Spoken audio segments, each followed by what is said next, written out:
Hello everyone, this is Professor Vincent Torre Bongolan. Good news po para sa mga mag-aaral na nagnanais tahakin ang mundo ng kolehiyo ngayong taong 2025. Okay, so extended po ang application sa Polytechnic University of the Philippines until May 18, 2025. Okay, so the Polytechnic University of the Philippines Open University System is now accepting applications for our bachelor's degree program. Okay, so alam niyo ba mga kaibigan, nang tayo po ay pumasok sa Polytechnic University of the Philippines, kaya ako narating ang kung ano ako ngayon at mayroon ako ngayon, ay nagsagawa ako ng kaunting research. Ano nga ba ang mga in-demand na kurso? Ano nga ba ang mga kurso na makapagbibigay sa iyo ng agarang trabaho? Walang competition, no? Ibig sabihin, kapag nag-apply ka, mataas po yung probability na ikaw ay matatanggap. At syempre, isang kurso na kung saan ay magbibigay sa iyo ng napakalaking sahod, napakataas na sahod, okay? Ako po ay nagtapos ng kursong it's statistics.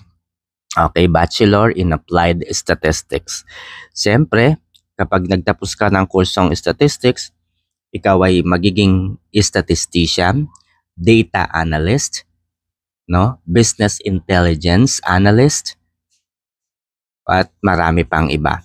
Ang pinakamataas na narating ko bilang isang statistics graduate ay pagiging data scientist. Okay? So, maaari ka ritong sumahod ng hanggang 400 to 500,000 a month. Lalo pa ngayon mga kaibigan na marami pong mga kumpanya ang naghahanap ng mga analytics-driven professionals. Okay, kaya naman ito po ang kurso na aking kinuha. Okay, so ito po ang application guidelines pero kailangan mo munang malaman. No, maraming bagay ang dapat mong malaman. Okay. So, ito po yung PAPSET o US. Ang PUP College Entrance Test Open University or PAPSETUS ay para sa mga aplikante na first time mag-aaral ng kolehiyo o hindi pa nakapag-enroll sa vocational or kahit anong second or third year course. Ito rin ay para sa mga estudyante na nakapagtapos ng senior high school. Paalala, hindi maaaring mag-apply sa kolehiyo ang grade 10 student. Para rin ito sa mga alternative learning systems o ALS graduate.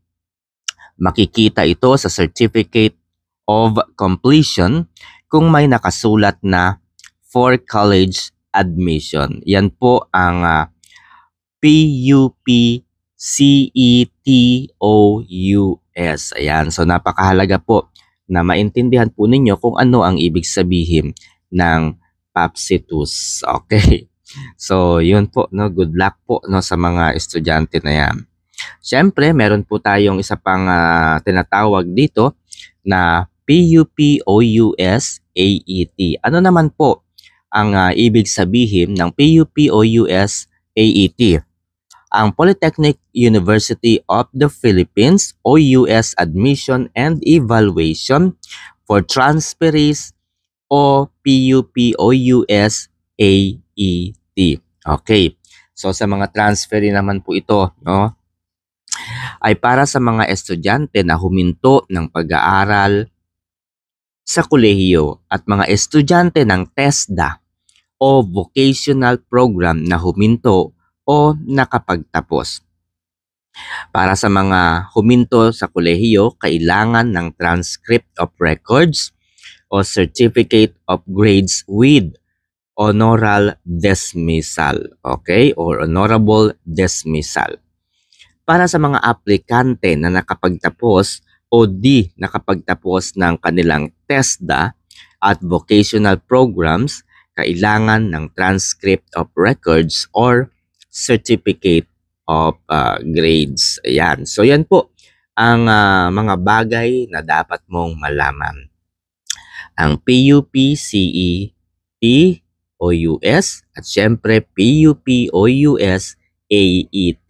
Okay, so bakit kailangan mong malaman ng mga yan? Sapagkat hindi ka makakapunta doon sa isang bagay na nais mong tahakin kung hindi mo nauunawaan ang iyong pinapasok. Okay, para sa mga naghahangad na maging parte, no, ng Polytechnic University of the Philippines, start your journey today by clicking the link which is found on the description of this video. Okay, so pumunta lamang po kayo sa description ng video na ito at gumawa po kayo ng inyong account.